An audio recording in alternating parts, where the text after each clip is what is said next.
형제들아, 내가 당한 일이 도리어 복음 전파의 진전이 된 줄을 너희가 알기를 원하노라. 이러므로 나의 매임이 그리스도 안에서 모든 시인의 안과 그 밖의 모든 사람에게 나타났으니 형제 중 다수가 나의 매임으로 말미암아 주 안에서 신뢰함으로 겁 없이 하나님의 말씀을 더욱 담대히 전하게 되었느니라. 어떤 이들은 투기와 분쟁으로, 어떤 이들은 착한 뜻으로 그리스도를 전파하나니 이들은 내가 복음을 변증하기 위하여 세우심을 받은 줄 알고 사랑으로 하나 그들은 나의 매임에 괴로움을 더하게 할 줄로 생각하여 순수하지 못하게 다툼으로 그리스도를 전파하느니라. 그러면 무엇이냐? 거칠애로 하나 참으로 하나 무슨 방도로 하든지 전파되는 것은 그리스도니 이로써 나는 기뻐하고 또한 기뻐하리라. 이것이 너희의 간구와 예수 그리스도의 성령의 도우심으로 나를 구원에 이르게 할 줄 아는 거로 나의 간절한 기대와 소망을 따라 아무 일에든지 부끄러워하지 아니하고 지금도 전과 같이 온전히 담대하여 살든지 죽든지 내 몸에서 그리스도가 존귀하게 되게 하려 하나니 이는 내게 사는 것이 그리스도니 죽는 것도 유익함이라. 제가 이번 주 판교에 있는 시립도서관을 갔었어요. 들어서자마자 넓은 도서관 로비에 시 한마디가 제 걸음을 멈추게 했습니다. 그 시 제목이 뭐냐면 대추 한알. 정석주라는 시인이 쓴 시인데 대추 한알이에요. 딱 이렇게 쓰여 있는 겁니다. 대추 한알. 저게 저절로 붉어질 리 없다.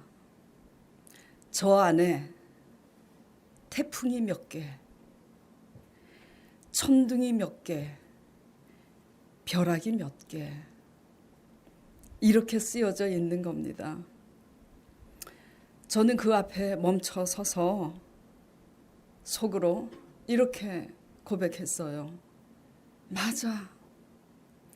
하물며 교회를 개척했는데 온전히 교회를 세우기까지 태풍 몇 개겠는가?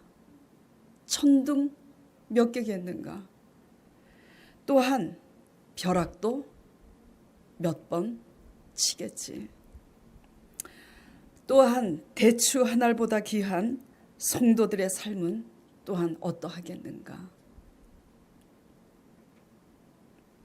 우리 앞에 당한 태풍과 천둥과 벼락이 오히려 우리의 영혼을 성숙하게 무르익게 하고 우리의 못난 자아를 깨트려 거듭나게 한다는 것을 믿으시기 바랍니다.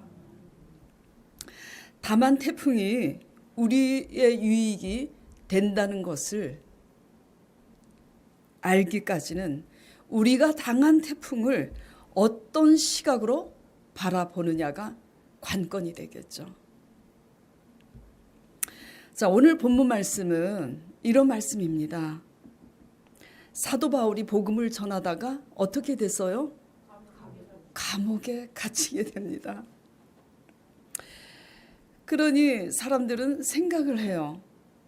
복음을 전하다가 옥에 갇히게 되니 복음 전파가 중단될 것이라고 생각을 했는데 그러한 우려와는 달리 오히려 복음이 더 왕성하게 전해지는 계기가 된 겁니다.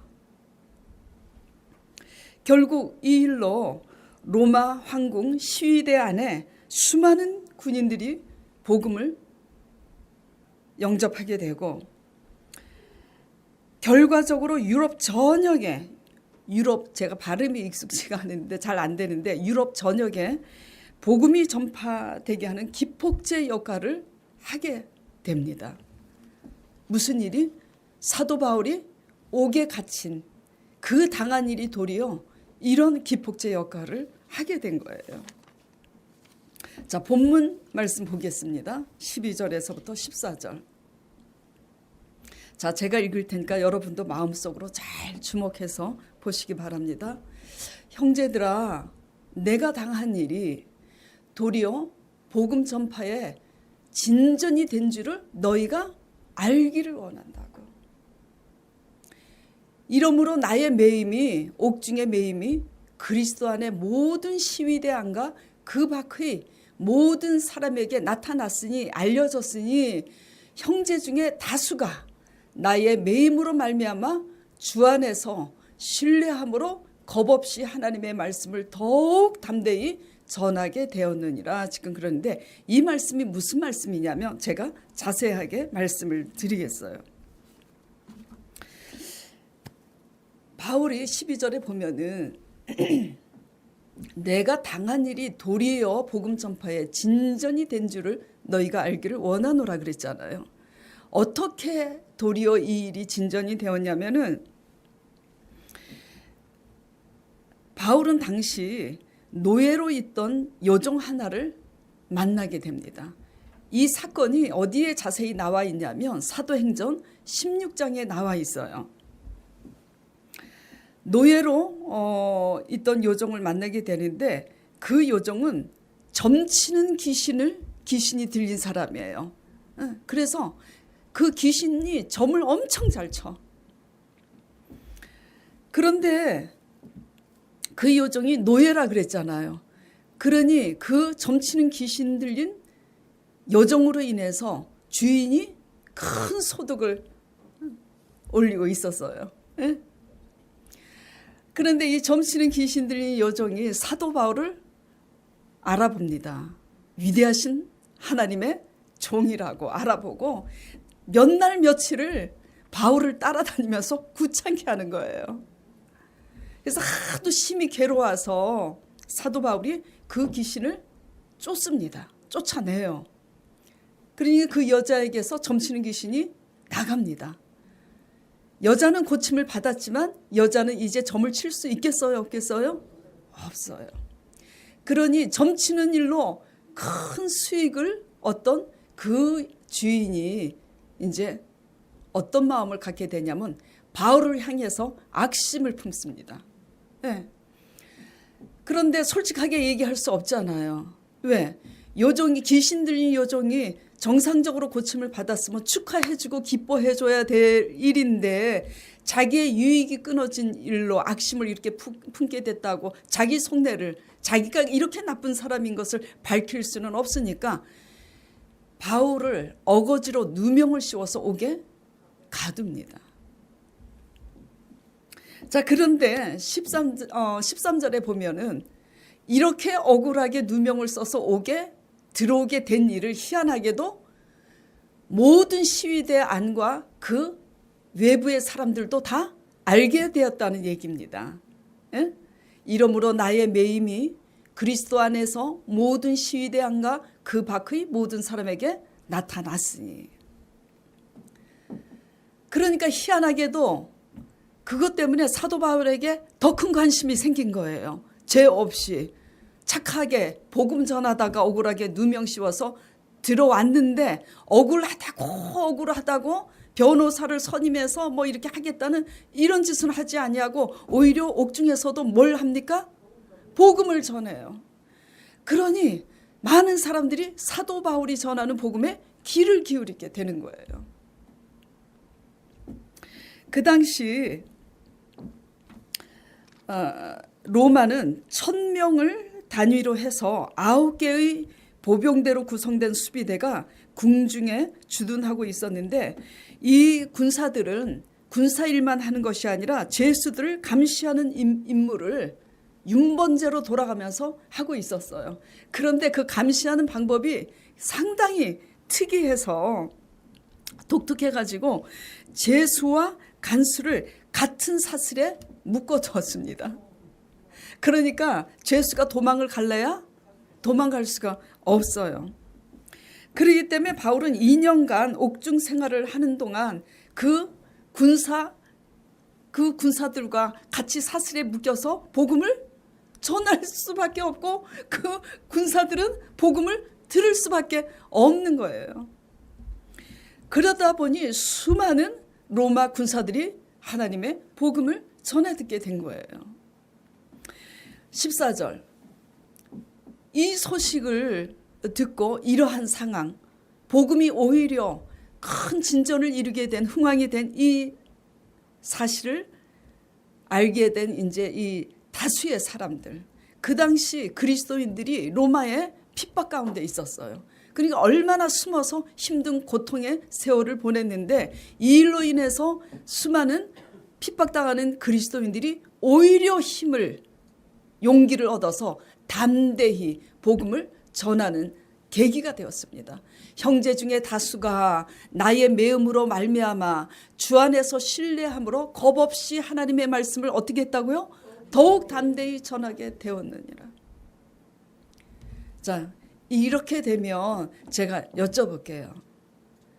그 귀신, 점치는 귀신을 우연히 만났는데 그 귀신이 바울을 알아보고 쫓아다니면서 바울을 위대한 하나님의 종이라고 계속 성가시게 쫓아다니면서 그렇게 같은 고백을 되풀이하니 사도 바울이 귀찮아서 그 귀신을 본의 아니게 내쫓아버리게 됐는데, 그 일로 감옥에 들어와서 이렇게 복음을 전하고 이 일로 말미암아 유럽 전역에 복음이 전파되는 기폭제 역할이 됐다면, 그 귀신들이 요정을 만나게 하신 게 누구겠어요?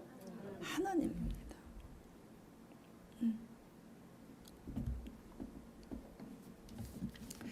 자, 그렇기 때문에 이 질문과 함께 제가 오늘 이 말씀을 통해서 여러분에게 말씀드리고 싶은 게 무엇이냐면, 하나님의 일하시는 방법에 대해서 제가 말씀을 드리고자 하는 거예요.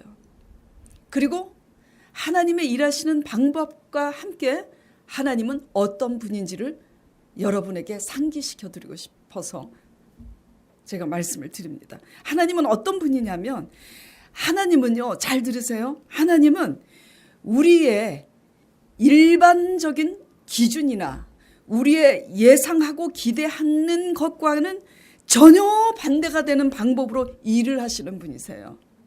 예? 예.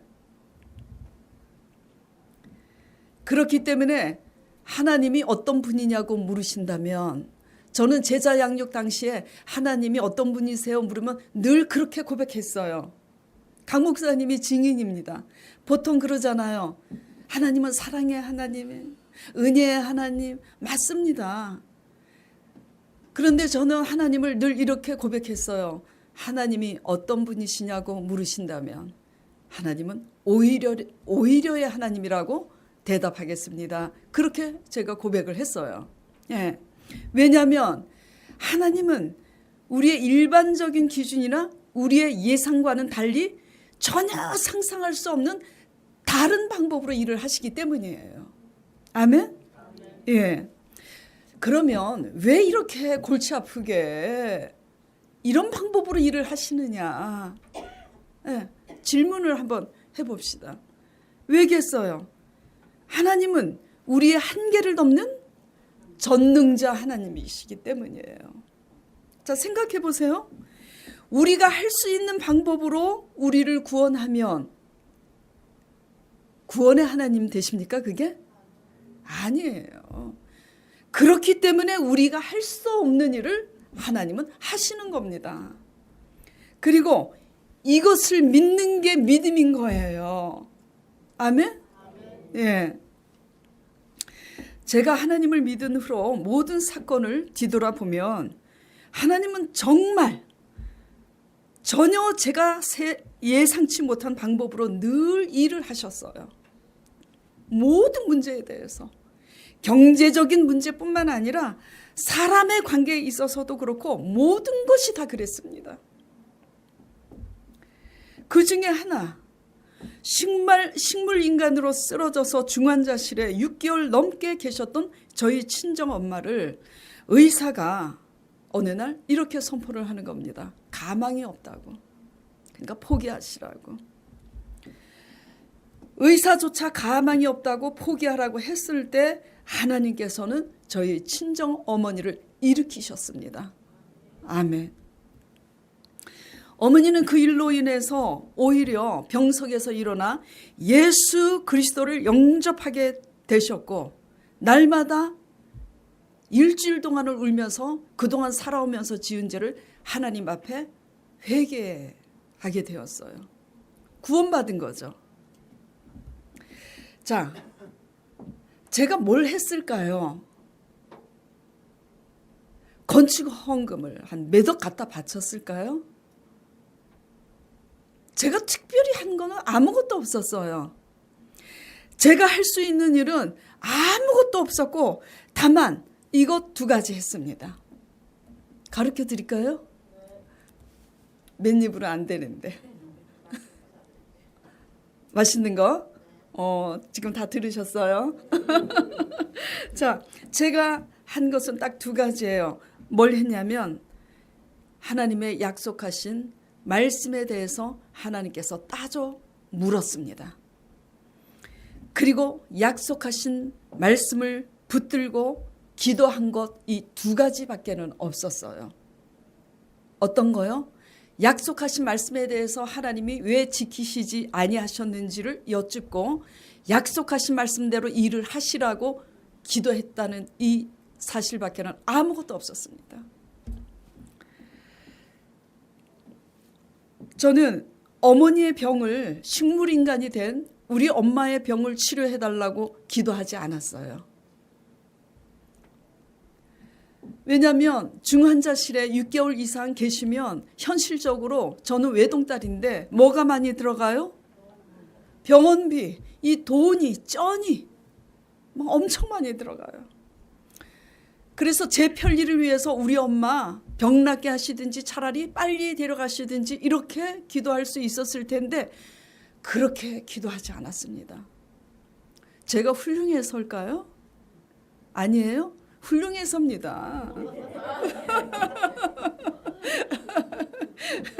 아니라고 한 사람 제가 다 기억합니다. 제가 훌륭해서 그렇게 기도한 게 아니에요. 뭐의 소중함을 알았기 때문이냐면 구원에 대한 소중함을 저는 알았기 때문이에요. 왜? 병이 중요한 게 아니라 뭐가 더 중요하냐면 우리 어머니가 돌아가시면 어디에 갑니까? 지옥에 가는 거예요. 잘 먹고 잘 사는 것보다 더 중요한 것은 여러분이 오늘 죽더라도 내가 과연 지옥에 떨어지지 아니하고 영원한 영생 천국에 들어갈 수 있다라는 이 믿음, 이게 온 천하를 얻는 것보다 더 중요한 일이에요. 그래서 제가 어머니의 구원 문제에 대해서 간절히 기도를 드리며 이런 질문을 먼저 드렸습니다. 주 예수를 믿으라 그리하면 너와 내 집이 구원을 얻으리라. 사도행전에 하나님께서 하신 그 말씀은 어디로 갔습니까? 조영기 목사님이 날마다 주 예수 그리스도를 믿으십시오. 하나님은 어제와 오늘도 동일하게 영원하신 분입니다. 약속의 말씀을 붙잡고 기도하십시오. 날마다 그렇게 설교를 하셨는데 하나님은 왜 약속을 안 지키시는 겁니까? 제가 진심으로 제가 부족할지라도 제가 진심으로 하나님을 믿는데 왜 저희 엄마는 예수 그리스도를 믿지 못한 상태에서 식물 인간이 되도록 하나님께서 이 일을 허락하셨는지, 왜 약속을 지키시지 않는지 대답해달라고 하나님께 간구하기 시작했어요. 그리고 아무 말씀도 없으세요. 그래서 제가 또 이어서 이렇게 기도했습니다. 주여, 하나님은 분명히 약속을 지키시는 하나님이신데 이제라도 요한복음 말씀을 제가 설교를 들어보면 죽은 나사로도 살리시는 하나님이더라고요. 죽은 나사로를 하나님이 살리신 하나님을 제가 믿는데 이제라도 우리 어머니를 죽은 나사로를 살리신 하나님께서 우리 어머니의 구원을 위해서 주 예수를 믿으라 그리하면 너와 내 집이 구원을 얻으리라는 그 약속을 이루시기 위해서 이제라도 죽은 나사로를 살리신 것 같이 우리 어머니를 일으켜 달라고 기도했어요. 자, 여러분에게 여쭤보겠습니다. 제 기도가 치료의 목적입니까? 구원이 목적입니까? 구원이 목적이에요. 왜냐하면 병석에서 정신이 식물인간인데 정신이 들어야 예수 그리스도를 다시 영접하게 될 거 아니에요. 엄마가 성성하게 살아계실 때는 제가 예수님을 영접해라고 그랬을 때 우리 엄마가 맨날 저보고 그랬어요. 야, 너 예수 믿더니 성격도 달라지고 욕도 안 하고. 아이고, 이거 실수네. 제가 좀 욕을 조금 했어요. 사람들 앞에서는 고상한 척하지만 뒤에서 욕을 잘했습니다. 근데 제가 욕도 안 하고, 그러니까 우리 엄마가 그러더라고요. 야, 하나님은 진짜 좋으신 분인 것 같다. 네가 이렇게 달라졌으니 너나 잘 믿으라고 그러시고 예수님을 안 믿으셨어요. 그랬는데 어머니가 이렇게 쓰러지셨으니 구원을 못 얻게 됐잖아요. 그래서 구원 얻기 위해서 우리 어머니가 정신이 들어야 되겠기 때문에 약속하신 말씀을 붙잡고 기도했더니 하나님께서 기도 끝에 작정 기도를 하고 또 하고 응답 받을 때까지 했어요. 진짜 금식하기 전에 한 달 작정 기도를 하고 작정 기도 안 돼. 철야 기도해. 철야 기도도 안 돼. 금식하고 부러지셨어요. 마지막 날 하나님께서 그러더라고요. 엄마에게 붙어있는 귀신이 도망가는 걸 보여주시더라고요. 그리고 엄마가 정신이 돌아와 예수 그리스도를 영접한 줄 믿으시길 바랍니다. 우리의 신앙이 세상 것이 아니라 영혼 구원이 진정 목적이라면 하나님은 불가능한 것도 오히려 가능케 하시는 하나님 되심을 믿으시길 바랍니다. 예. 그리고 의사마저도 다 포기하라고 해도 포기하지 않는 믿음이 여러분에게 있다면 하나님은 바랄 수 없는 그 상황을 오히려 바랄 수 있게 하시는 하나님이심을 믿으시길 바랍니다. 성경은 이 불가능한 상황을 오히려 기가 막힌 상황으로 이끄시는 하나님의 간증으로 가득해요.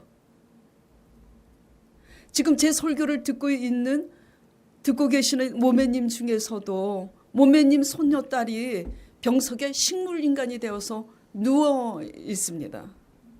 제 설교를 믿음으로 들으시길 바랍니다. 믿음으로 듣고 적용하시고 이 과정 속에서 오히려의 과정을 반드시 만드시길 바랍니다.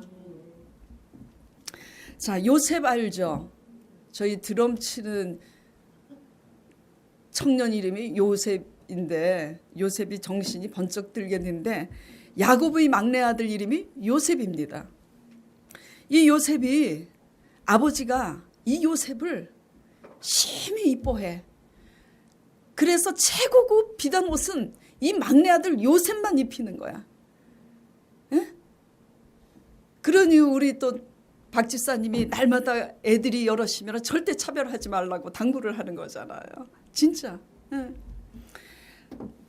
그렇게 하니까 형들이 시기심이 나서 어느 날 모의를 합니다. 저 요셉이를 없애자. 그래서 모의를 한 끝에 어떻게 합니까? 애굽의 노예로 팔아버립니다. 그런데 그 요셉이 애굽의 노예로 팔려가는데 애굽에서도 이 요셉이 잘생긴 거야. 우리 강 목사님처럼 미남인 거예요. 내가 실수한 것 같아. 그러다 보니 보디발의 아내가 날마다 컴온 유혹하는 거예요. 신실하고 정직한 요셉이 그 유혹을 물리치자 자존심이 상한 보디발의 그 시위대 장군 와이프잖아요. 자존심이 상해서 누명을 씌워서 요셉을 감옥에 가둡니다. 그래서 애굽의 종으로 팔려가서 이 감옥에 있기까지 모든 세월이 14년이라는 세월이 걸려요. 기가 막힐 일입니다. 그런데 요셉은 그 당한 상황에 대해서 결코 원망하지 않습니다. 이게 중요해요. 그 당한 상황 속에서도 그냥 그 상황을 수용하면서 신실하게 자기 모습을 보이니 간수의 신임을 얻어서 그 로마 전옥을 관할하는 총무일을 간수가 맡깁니다. 그러는 총무일을 하는 가운데서도 늘 하나님을 향해서 요셉은 깨어 있어서 하나님의 감동을 잃어버리지 않습니다. 이렇게 세월이 지나는 오랜 시간이 지난 어느 날 요셉에게 기회가 주어집니다. 중요한 게 뭐냐면 14년의 세월이 지났지만 그 속에서 오직 관심을 하나님께 두고 하나님을 향한 감동을 잃지 않고 있던 차에 어느 날 뭐가 주어진다고요? 기회가 주어지는 겁니다. 그 당시 애굽 왕이 범상치 않은 아주 예사롭지 않는 꿈을 영거푸 꾸게 됩니다. 그래서 그 꿈으로 인해서 매우 근심이 되어서 그 꿈을 풀 수 있는 자를 수소문해서 불러 세우는데 아무도 그 꿈을 올바로 풀지를 않아요. 그러다가 이 요셉이 하나님의 신에 감동해서 그 꿈을 잘 해석한다는 것을 알게 된 이 간수가 그 술 맡은 관원장이 같이 감옥에 이제 갇힌 일이 있었잖아요. 그래서 요셉을 불러냅니다. 그래서 애굽 왕 앞에 서게 돼서 왕이 꾼 꿈을 어떻게 해요? 해석을 합니다. 하나님의 신에 감동되어서. 그런데 실제로 요셉이 그 꿈을 해석한 대로 현실이 돼요, 안 돼요? 됩니다. 그러자 그 애굽 왕은 요셉을 뭘로 세웁니까? 애굽의 국무총리로 그를 세웁니다. 이게 가능한 일입니까? 이 일을 누가 하셔요? 하나님이. 그런데 이제 그렇게 국무총리가 됐는데 그 형들이 살고 있는 자기 가족들이 있는 가나안 땅에 뭐가 임했냐면은 흉년이 임했어요. 흉년이 임해서 애굽 땅에 양식을 구하러 온 형들을 요셉이 만나게 됩니다. 처음에는 못 알아보지만 13년의 세월이 지나 요셉이 상당히 성인이 됐으니까 못 알아봐요.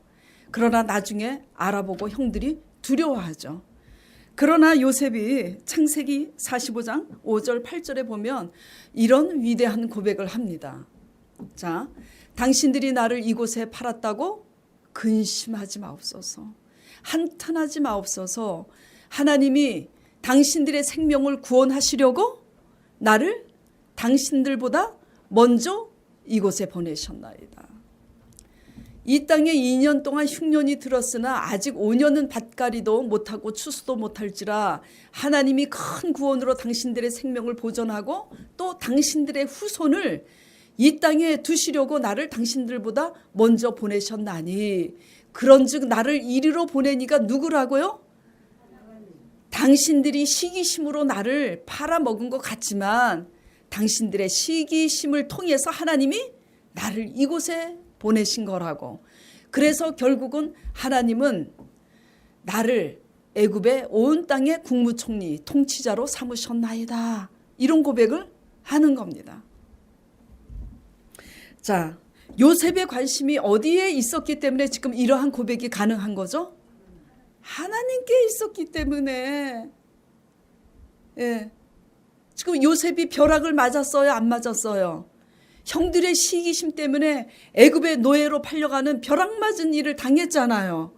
그런데 그 일을 당했어도 바라보는 시각이 어디에 있기 때문에 이 위대한 고백이 나오는 거예요? 하나님께 있었기 때문입니다. 예. 아멘을 안 하시네.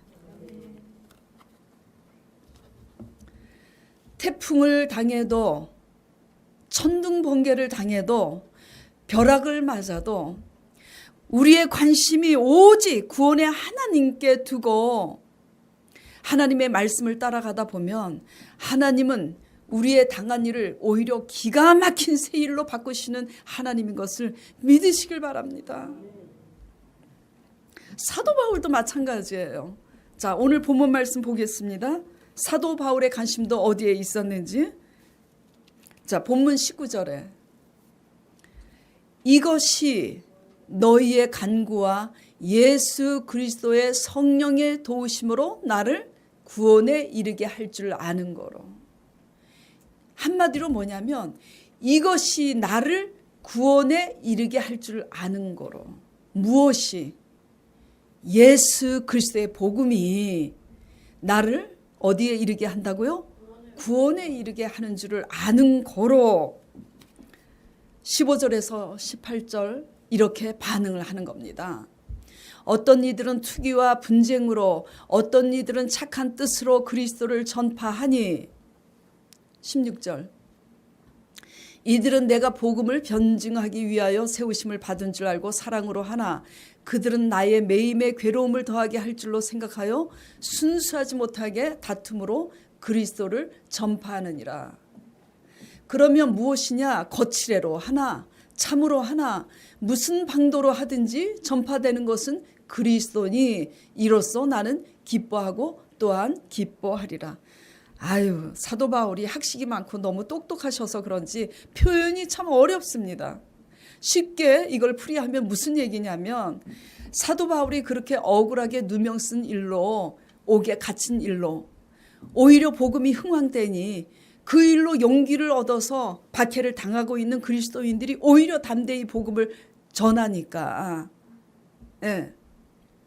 그 일로 인해서 자기가 관심 받고자 또 자기의 이름을 내기 위해서 시기심으로 주의 복음을 전하는 자들도 있고, 또 자기가 더 유명해지고자 다툼으로 또 그리스도를 전파하는 자들도 있어요. 방법은 옳지 않지만 이러나 저러나 전파되는 건 뭐라고요?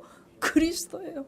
이런들 어떠하리 저런들 어떠하리 다 합력해서 선이 되니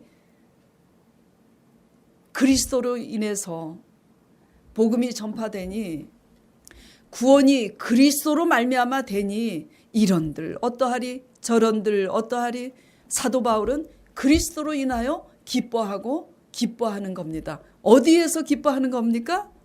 감옥에서. 감옥에서. 저와 여러분이 지난주에도 제가 설교를 했어요. 복 받는 사람은 이렇게 경외한다고. 그 첫 번째 대지가 뭐냐면 뭘 크게 기뻐하냐면 돈보다도 그 무엇보다도 하나님의 말씀을, 하나님의 말씀과 계명을 크게 기뻐하였더라. 그렇죠? 예.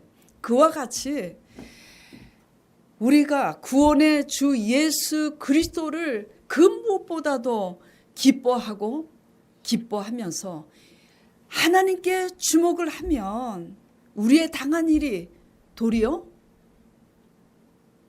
큰 유익이 될 줄 믿으시길 바랍니다. 자기의 유익이 끊어져 누명을 씌우는 일을 당한다 할지라도, 자기들의 시기심 때문에 노예로 팔아버림을 당한다 할지라도, 또 자기들의 우상 때문에 누명을 씌워서 해코지를 당하는 그 모든 일이 있다 할지라도 하나님은 그 일을 어떻게 하신다고요? 오히려 기가 막힌 새 일, 하나님의 영광으로 바꾸시는 하나님이신 줄 믿으시길 바랍니다. 그러므로 여러분의 태풍이 무엇입니까? 인생 살다가 벼락 맞았습니까? 오히려의 하나님을 믿으시고 꼭 붙잡기를 바랍니다. 하나님의 일하시는 방법은 바랄 수 없는 가운데 오히려 바라게 하시는 하나님이십니다. 다만 이 믿음을 가지고 있는 사람을 통해서 그 일을 하시는 거예요. 로마서 4장 17절 18절 보겠습니다. 기록된 바 같이 읽을까요? 기록된 바 내가 너를 많은 민족의 조상으로 세웠다 하심과 같으니 그가 믿은 바 하나님은 죽은 자를 살리시며 없는 것을 있는 것으로 부르시는 이시니라. 아브라함이 바랄 수 없는 중에 바라고 믿었으니 이는 내 후손이 이 같으리라. 네. 믿음은 바랄 수 없는 가운데 바라는 게 믿음이에요. 왜? 하나님은 그렇게 오히려의 하나님 되시기 때문에. 다만 그 믿음을 가지고 있는 사람을 통해서 하나님은 일을 하시는 겁니다. 예. 저희 교회에 오셔서 왜 저한테 이 설교를 듣고 계시는 거예요? 여러분에게, 여러분의 가정에 바랄 수 없는 문제들이 있기 때문에 이 복된 소식을 듣게 되는 줄 믿으시고, 여러분의 과정 속에서 오히려의 신앙 고백을 반드시 이뤄내는 저와 여러분이 되시길 간절히 바랍니다. 적용 질문을 해보겠습니다. 어때요? 여러분의 삶?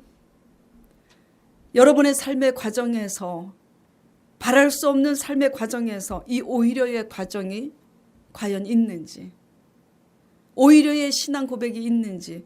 설교는 다 정말 이렇게 진 빠지는, 이 기가 다 빠지는 이 설교. 제가 4년 동안 설교하다가 기가 다 빠져가지고 여기서 더 이렇게 하면 내가 어쩌면 쓰러질 수 있겠다. 그래서 좀 쉬어야 되겠구나 해갖고 강 목사님을 연달아서 2주 설교를 부탁한 거예요. 침 맞으러 다니고 지금 한약을 먹고 있습니다. 뭔 얘기하다가 그래서 뭐 제가 진 빠지게 이렇게 설교를 한다, 지금 그거를 강조하는 게 아니라 여러분들의 이 오히려 바랄 수 없는 이 일들을 하나님께서 오히려 사신 하나님의 영광을 위하여서 문제를 허락하신 이 일을 도리어 증거가 되게 하기 위한 그 하나님을 올바로 믿으라고 진이 빠지게, 기가 빠지도록 설교하는 이 설교를 허투루 듣지 마시기 바랍니다. 설교 끝나고 나서 설교는 기껏 들었는데 아유 안 돼, 의사가 가망 없다 그랬어, 쟤는 뭐 그렇게 침상에 누워있는 게 너무 오래됐어, 안 돼. 그 믿음대로 되는 겁니다. 오히려의 하나님을 믿으시고 오히려의 신앙 고백으로 여러분들이 바꿔주시길 축원드립니다. 자, 믿음이 무엇이라고 생각하세요? 그러면 여러분에게 질문을 해보겠습니다. 믿음은, 자, 같이 따라해 봅시다. 믿음은 과정입니다.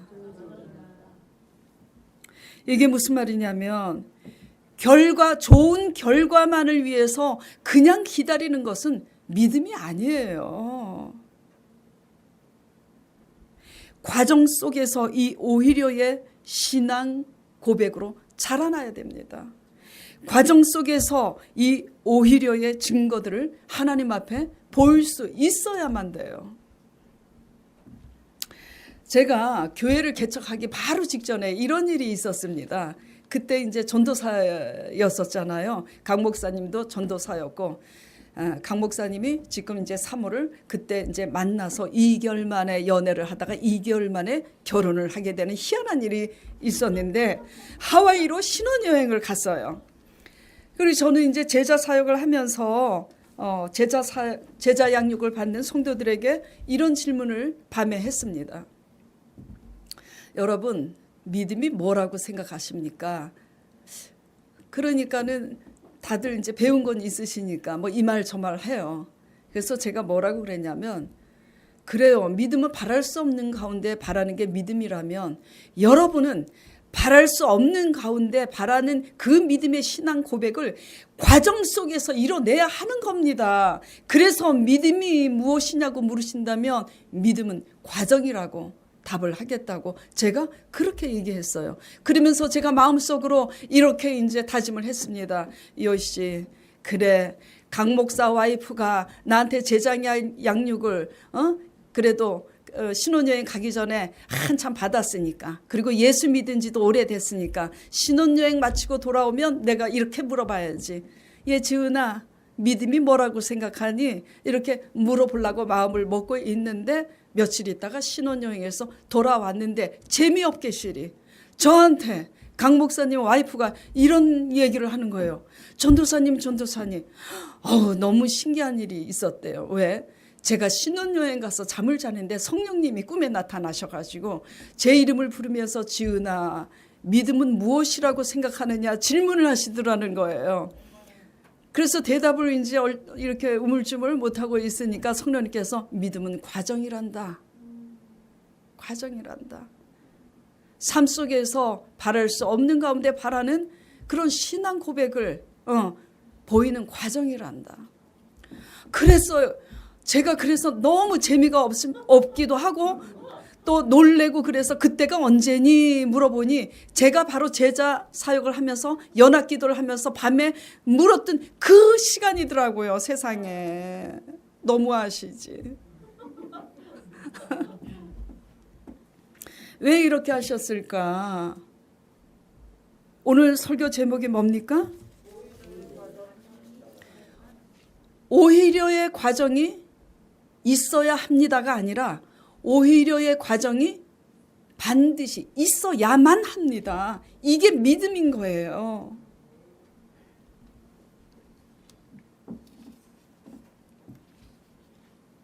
그러려면은 어떻게 해야 되느냐?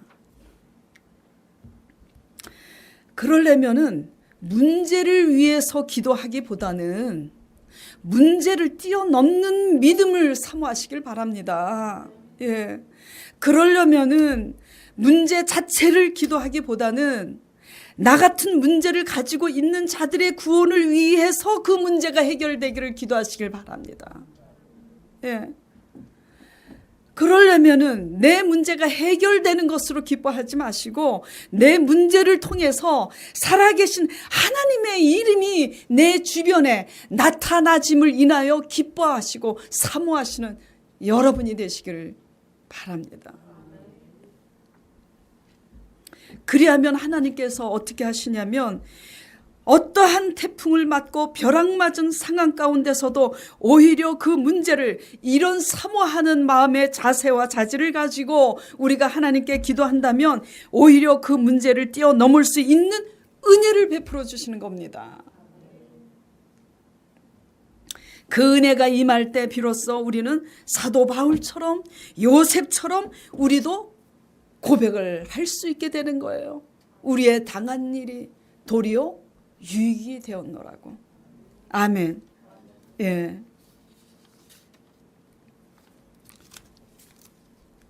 어떻습니까? 신앙은요, 장난이 아니에요. 과정 속에서 우리의 삶에 당한 태풍과 같은 그런 과정 속에서 오히려의 신앙 고백이라든지 오히려의 간증거리가 없다면 우리의 신앙은 그냥 율법적인 신앙인 것뿐이에요. 그냥 율법적인 신앙이 뭡니까? 그냥 지키는 신앙, 날짜를 지키는 신앙, 주일 성수를 지키는 신앙일 뿐이에요. 외식에 불과한 겁니다. 예수 그리스도의 살아계신 하나님의 말씀을 지킴으로 쌓아놓지 마시고 마음으로 믿으시길 바랍니다. 믿어지지 않는 불신앙을 솔직하게 하나님 앞에 고백하시길 바랍니다. 그리하여 정말 휘몰아친 그런 환난 가운데서 벼락 맞은 것 같이 억울한 일을 당한 가운데서 길이 보이지 않는 길목에서 오히려 일하시는 그 하나님을 향한 신앙 고백을 반드시 하나님 앞에 올려드리는 저와 여러분 되시길 간절히 축원드립니다. 오늘 이 말씀을 통해서 내 삶 속에 우리의 삶 속에 과연 이 오히려의 신앙이 있는가 돌아보시며 다짐하고 회개하는 시간을 잠시 갖도록 하겠습니다.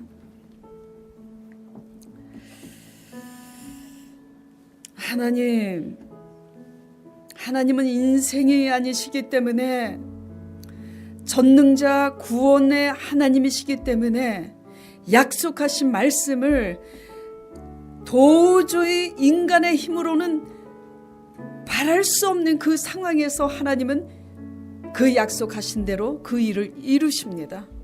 오히려의 하나님, 우리가 그 오히려의 하나님을 믿는다면 삶의 과정 속에서 오히려 그 일로 인하여 믿어드리는 신앙 고백을 하나님께 올려드릴 수 있는 신자가 될 수 있도록 이 성도분들을 축복하여 주시옵소서. 그리하여 마침내 우리의 당한 일이 도리어 사신 하나님의 영광과 증거가 되는 일로 우리가 열매 맺을 수 있도록 역사하여 주시옵소서. 그리하여 복음이 이 땅에 우리로 인하여 확장될 수 있도록 축복하여 주시옵소서. 예수 그리스도 이름으로 간절히 기도드리옵나이다. 아멘.